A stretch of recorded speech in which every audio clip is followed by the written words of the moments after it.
Marcos 4, versikulo 35 hanggang 41, pinatigil ni Jesus ang bagyo.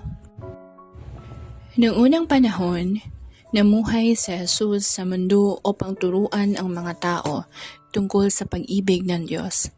Pinagaling niya ang mga may sakit, pinakain ang nagugutom, at binigyan ng paningin ang bulag. Si Jesus ay anak ng Diyos at may kapangyarihan siya sa lahat ng mga tao, hayop at kahit sa panahon.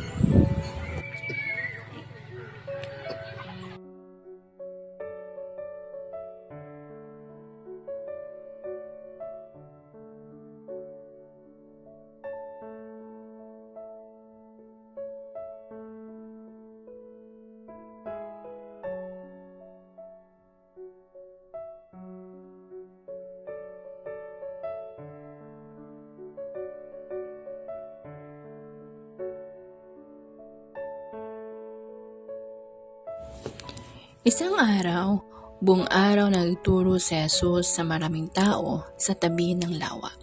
Marami siyang itinuturong mga kwento na tinatawag na talinhaga upang matulungan silang maunawaan ang pag-ibig ng Diyos.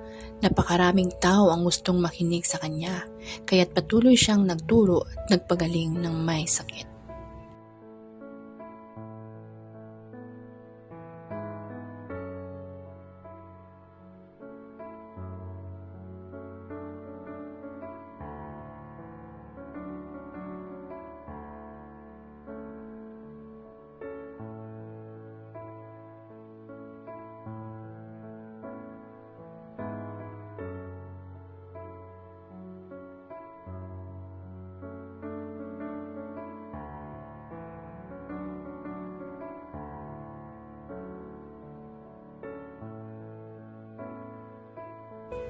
Nang dumilim na, napagod si Jesus, sinabi niya sa kanyang mga alagad, kailangan nilang makahanap ng tahimik na lugar upang makapagpahinga, kaya't sumakay sila sa isang bangka at iba pang mga bangkang sumunod sa kanila at nagsimula na silang tumawid sa lawa ng Galilea.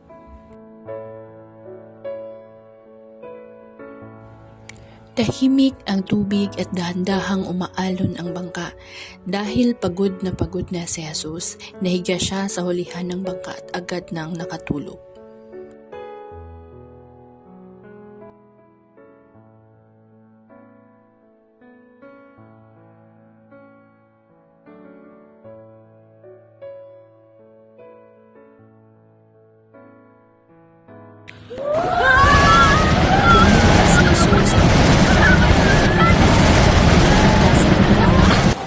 Nangangalit na hangin.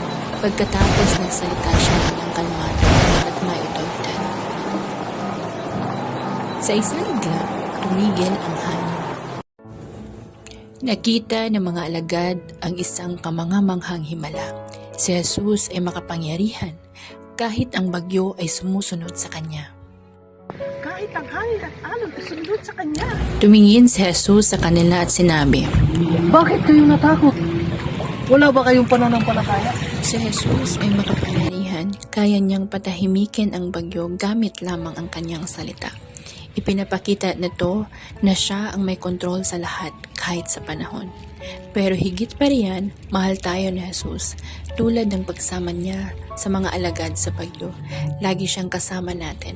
Kapag natatakot tayo, maaari tayong lumapit sa kanya at magtiwala na tulungan niya tayo.